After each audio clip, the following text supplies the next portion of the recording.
Ross, you've had all week to think about the reception you might receive, but what are your thoughts on what to expect? Well, I certainly haven't been thinking about it all week. I think that's a moot point. I've been asked a lot about it. Clearly, there's some interest. A lot of people have moved on, going over as a Fremantle coach, you know, to try and beat an elite Melbourne-based club and team. So that's where it sits. Does it worry you? You're expected to... Do I look worried? You're expected to receive some abuse from some fans. I've been a cop of abuse for the last 5 years as a senior coach, so you can't please everyone all the time. And look, I'll control what I can. You know, I've certainly got a lot of friends there that I worked, in particular the players that I worked really hard with to try and achieve a result. Ultimately fell short. They're doing wonderful things at the moment. They're clearly in form on top of the ground. Their best players are available and playing incredibly well.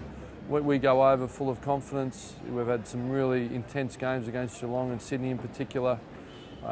We're getting availability with Mundy back and Valentine back, and Fife is trained fully today, so we expect him to play as long as the surgeon in Melbourne ticks him off, that he won't potentially risk his long-term future. So in that context, Etihad's going to be full.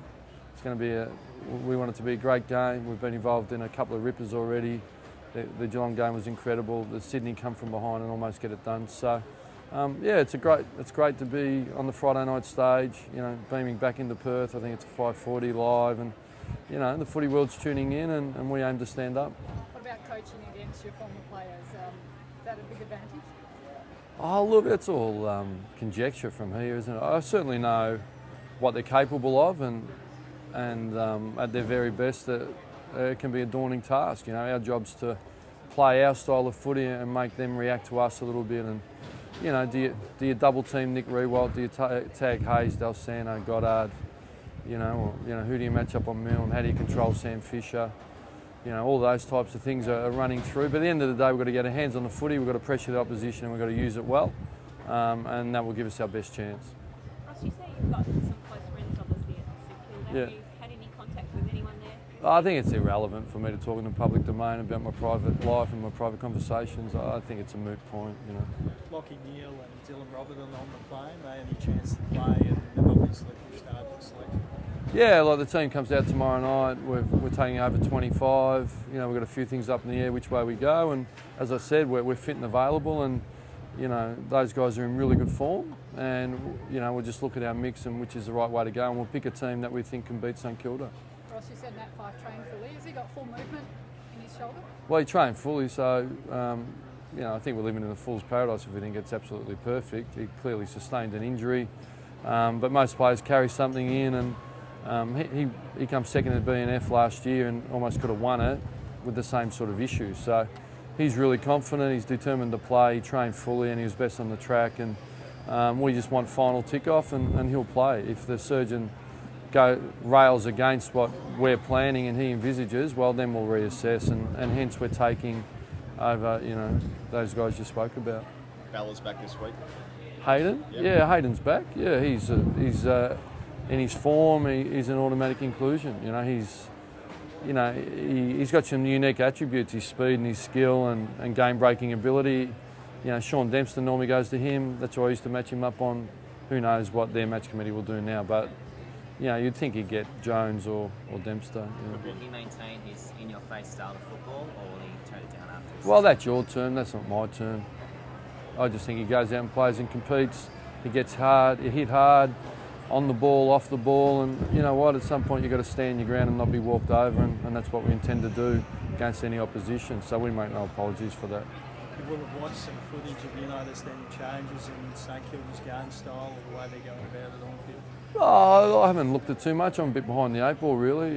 Had 4 or 5 hours with our opposition analyst. He's noted some changes.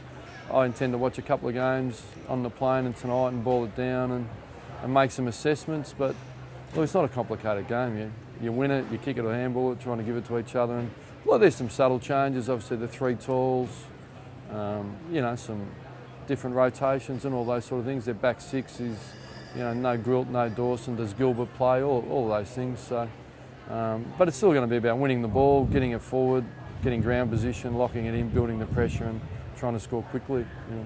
Zach Dawson also playing against his former side. Do you think he can handle that mentally? He might get pushed a bit around for the boys, generally? Well, without being too cute, I wouldn't have picked him if I didn't think he could handle it. So he'll play. He stood up on the biggest stages, grand final day. He's played on Cloak, he's played on Mooney, done good jobs. So one would assume he's going to be able to roll up at Etihad. And look, I don't think any of us denying there's some uniqueness to the situation, and there was some uniqueness to me ending up in Fremantle and all those sort of things. So hence the interest and the questions. And for the end of the day, we're professionals, and it's another game of footy. And once that ball's bounced, you know, I don't think everyone's going to be thinking about what happened last October. I think they'll be worrying about the next moment, then the moment after that, and the moment after that, and so on and so on, and until the game's ended and one team's going to be in front. If Fife does get through, Pardon?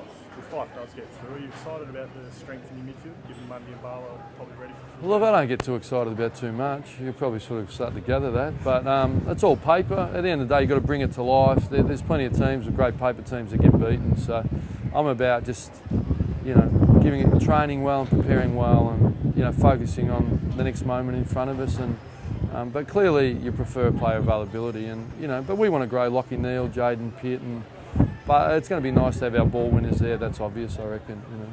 And the record in Melbourne, how important is it to really stamp yourself over there? Oh, it's important. If you can't win in Melbourne, all of a sudden it becomes a 17-game season, does it? So that makes it incredibly hard. You know, we're going to win. If we don't win, it won't be the end of the world, but it's the way we go about it. And you can lose but haven't improved. So, you know, we know what we're on about, what we're working on, and the way we want to compete. And we can not get the scoreboard result, but we could have improved. So I'll judge it on its merits and have some more appropriate answers post-game, I would imagine. Yeah. Ross Fisher and Goddard are two players that are talking to me about the way they're able to get off their man and collect possession. Do you have a set plan for them, or do you just sort of... Yeah, it's an old-fashioned one. It's simple. We're going to man them up. We're going to play on them, you know. So, well, that's the aim. But they're very talented in what they do, and they're exceptional. And there's a reason they've been all Australian players and dominated finals, because they're very talented. We're an emerging list, a building list.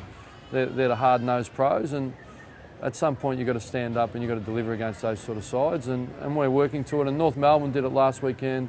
We felt we stood up against Geelong, but now we've got another really big challenge, you know.